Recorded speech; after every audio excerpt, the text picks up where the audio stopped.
Pinangungunahan po ngayon ng NBA stars na bumibisita naman sa bansa ang mga viewing party ng NBA playoffs para sa mga Pinoy basketball fans. Makaka-meet and greet din ang may dugong Pinoy na LA Lakers rookie na si Jordan Clarkson.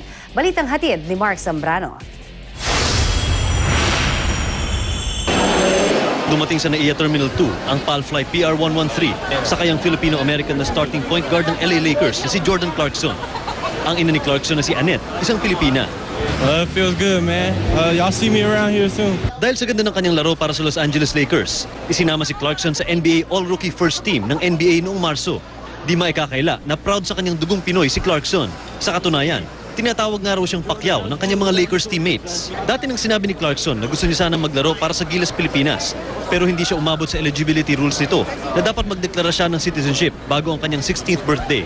Pero plano raw ni Clarkson na umapila para sa isang exemption. Dumating na din sa bansa ang Utah Jazz point guard na si Trey Burke at NBA legend na si Horace Grant. Kasama si Clarkson, nakatakdang dumalo sa mga viewing party ng NBA playoffs sina Burke at Grant. Aminadong tatlo na excited silang makasama ang Pinoy basketball fans dahil sa kanilang passion para sa NBA at sa basketball. Dadalo din sa parties ang Oklahoma City Thunder dance team.